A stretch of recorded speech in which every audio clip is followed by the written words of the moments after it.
Assalamualaikum warahmatullahi wabarakatuh. Saya Auliana Agustina dari Prodi Manajemen. Di sini saya akan menjelaskan materi tentang probabilitas penjumlahan dan perkalian guna memenuhi tugas mata kuliah statistik bisnis. Nah, lanjut, di sini ada pengertian dari probabilitas. Jadi, probabilitas itu adalah suatu peristiwa yang dinyatakan sebagai rasio antara jumlah kemungkinan hasil dengan total kemungkinan hasil, atau rasio peristiwa terhadap hasil.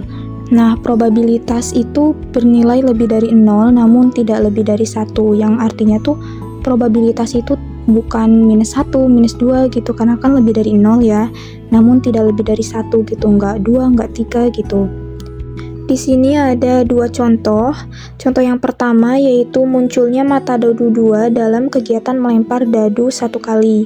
NS sama dengan 6. NS itu nilai sampelnya tuh bernilai 6 karena mata dadunya ada 6 ya. NK sama dengan 1 karena lemparannya tuh 1 kali. Nah, peluang munculnya mata dadu 2 itu berapa? Langsung masukkan aja ke rumusnya NK per NS. NK-nya itu 1, NS-nya itu 6, atau bisa diperkecil menjadi 0,167. Nah, di contoh yang kedua ini, 1 dari 50 mahasiswa akan dipilih untuk beasiswa, 20 siswa akuntansi, 30 siswa manajemen. Akuntansi dinotasikan dengan A, manajemen dinotasikan dengan B. Peluang mahasiswa akuntansi mendapat beasiswa itu berapa? NS-nya itu 50 ya, nilai sampelnya 50. NA-nya itu 20 karena yang ditanya itu anak akuntansi, NA-nya 20. Langsung masukkan aja ke rumus NA per NS. Jadi NA-nya itu tadi 20, NS-nya 50. Jadi 20 per 50. Jadi 2 per 5, atau bisa diperkecil lagi menjadi 0,4. Jadi PA sama dengan 0,4. Lanjut, di sini ada probabilitas ya. Probabilitas itu terdiri dari probabilitas hukum penjumlahan dan probabilitas hukum perkalian.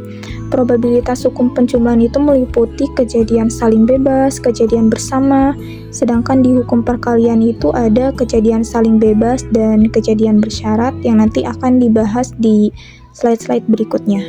Nah, lanjut, di sini ada probabilitas hukum penjumlahan. Biasanya penjumlahan itu tuh dilambangkan dengan atau gitu ya. Nah, di sini tuh ada hukum penjumlahan peristiwa saling lepas. Apa sih hukum penjumlahan peristiwa saling lepas? Nah, yaitu peristiwa saling lepas bila suatu peristiwa atau kejadian terjadi, maka peristiwa lain tidak terjadi pada saat yang bersamaan gitu. Nah, di rumusnya itu ada ya di sini, P, A atau B sama dengan P plus A plus PB. Biar lebih jelas, di sini ada contohnya ya.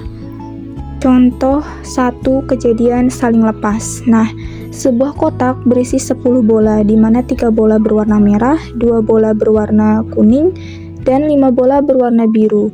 Dalam pengambilan 1 kali, berapa probabilitas terambilnya merah atau kuning? NS sama dengan 10 ya, karena kotaknya berisi 10 bola, jadi sampelnya 10.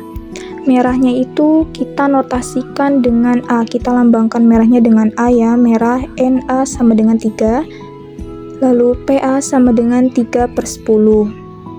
Nah, kuningnya itu tadi ada 2 bola berwarna kuning, kita notasikan dengan B, jadi NB sama dengan 2, jadi 2 per 10. Maka PA atau B, PA plus PB, jadi tinggal ditambahkan aja, 3 per 10 ditambah 2 per 10 jadi 5 per 10, atau bisa diperkecil menjadi 0,5. Di sini ada contoh yang kedua dengan soal yang sedikit berbeda ya, tapi masih sama. Nah, di sini itu ada tabel, ada akuntansi, manajemen, studi pembangunan. Nah, soalnya itu apabila hanya 1 orang yang dipilih, berapa peluang dari jurusan akuntansi atau studi pembangunan? PA atau B? PA plus PB. Jadi di sini tuh akuntansi itu kita notasikan jadi A, dan studi pembangunan itu B. Di sini akuntansi itu ada 70, jadi 70 per 200. 200 itu dari mana? 200 itu dari total keseluruhan dari akuntansi, manajemen, dan studi pembangunan ya. Jadi nilai sampelnya 200. Jadi 70 per 200 ditambah 50 per 200 karena studi pembangunannya ada 50. Tinggal ditambah aja jadi 120 per 200 atau bisa diperkecil jadi 3 per 5. Nah, lanjut di sini ada hukum penjumlahan kejadian tidak saling lepas gitu. Jadi kejadiannya tuh secara bersamaan gitu. Yaitu sebuah kejadian yang akan mengakibatkan kejadian yang lain dalam waktu bersamaan. Nah, lanjut ke contohnya aja. Jadi contoh 1 di sini terdapat 10 kartu bernomor 1 sampai 10. Jika diambil satu kartu secara acak, maka peluang untuk mendapatkan kartu bernomor bilangan prima atau ganjil adalah. Nah, di sini NS-nya itu 10 ya, nilai sampelnya 10. Bilangan primanya itu dari 1 sampai 10 itu ada 4 ya. Jadi di sini itu NA sama dengan 4 ya, karena ada 4 bilangan prima gitu. Jadi PA sama dengan 4 per 10 ya, bisa dilihat. Nah, di sini bilangan ganjilnya itu kita notasikan dengan B. Bilangan ganjilnya itu ada 5. Jadi NB sama dengan 5, PB sama dengan 5 per 10. Nah, di sini kan ada NAB. NAB-nya itu kan ada 3. Kenapa 3? Jadi antara bilangan prima dan bilangan ganjil itu mana bilangan yang sama gitu, ada di prima dan di bilangan ganjil. Nah, yang sama itu kan ada angka 3, 5, sama 7. Totalnya ada 3 bilangan kan. Nah, jadinya tuh NB-nya itu 3. Jadi PAB sama dengan 3 per 10. Nah, lanjut, jadi PA plus PB dikurangi PAB. Tinggal dimasukkan aja PA-nya tadi 4 per 10, PB-nya tadi 5 per 10, dan dikurangi PAB-nya 3 per 10. Jadi hasilnya 3 per 5 atau bisa diperkecil jadi 0,6. Nah, lanjut di contoh yang kedua.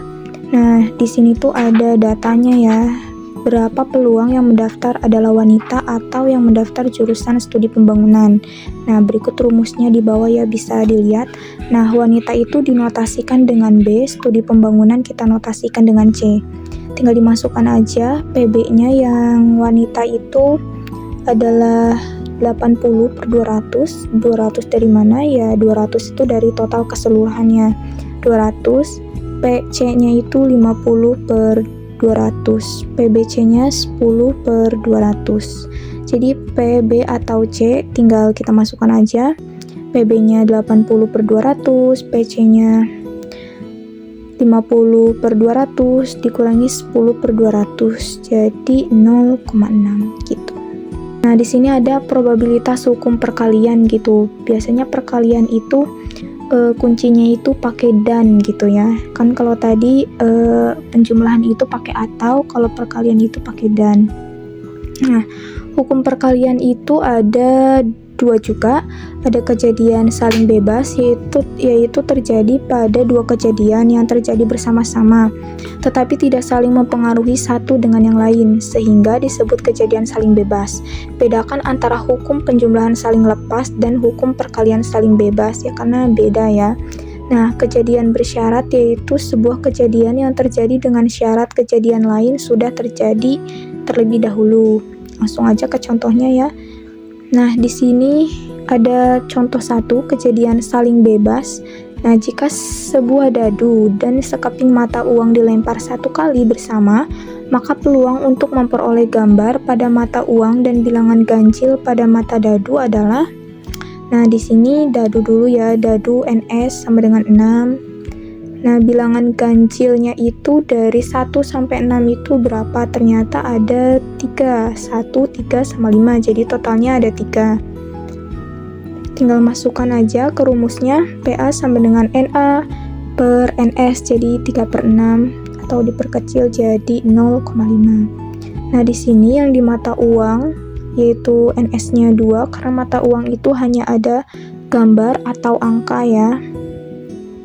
Jadi hanya ada 2 sampelnya. Nah, di sini gambar itu kita notasikan dengan B sama dengan 1. Nah, tinggal dimasukkan ke dalam rumus. NB per NS sama dengan setengah diperkecil jadi 0,5. Lanjut PA plus PB ya. PA dan B sama dengan PA kali PB. Karena ini kan perkalian ya, bukan penjumlahan. Sama dengan setengah dikali setengah dapat 1/4. Oke, lanjut aja. Di sini ada hukum perkalian kejadian bersyarat. Jadi, kejadian bersyarat yaitu suatu kejadian yang terjadi dengan syarat suatu kejadian lain sudah terjadi terlebih dahulu. Rumusnya PA dan B. PA kali PBIA. Nah, lanjut langsung ke contohnya aja. Di sini ada dalam sebuah kotak terdapat 6 bola merah dan 4 bola putih. Sebuah bola diambil dari kotak itu berturut-turut sebanyak 2 kali tanpa pengembalian. Tentukan peluang yang terambil kedua-duanya adalah bola merah.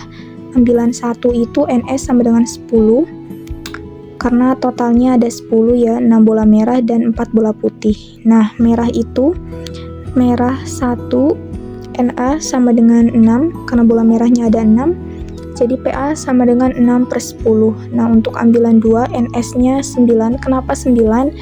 Kan tadi 10, jadi 9 kan berkurang 1 ya, sudah diambil gitu. Jadi 9. Nah, di sini merah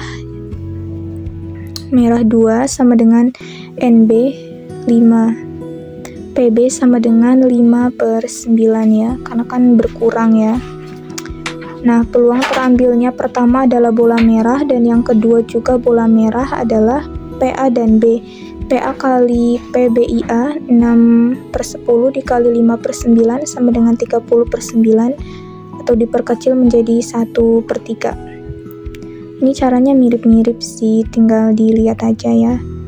Nah, ini lanjut ke kesimpulan ya.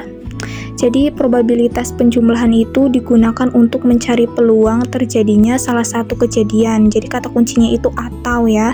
Nah, sedangkan probabilitas perkalian digunakan untuk mencari peluang 2 kejadian terjadi bersamaan. Kata kuncinya dan gitu. Jadi penting untuk membedakan apakah kejadiannya saling lepas, saling bebas, atau bersyarat gitu agar rumus yang digunakannya sesuai. Jadi dilihat dulu gitu, kira-kira kemasuknya ke perkalian atau ke penjumlahan gitu, dilihat dulu. Nah, sekiranya itulah materi yang bisa saya sampaikan, bisa saya jelaskan, semoga bisa dimengerti, kurang lebihnya mohon maaf. Wassalamualaikum warahmatullahi wabarakatuh.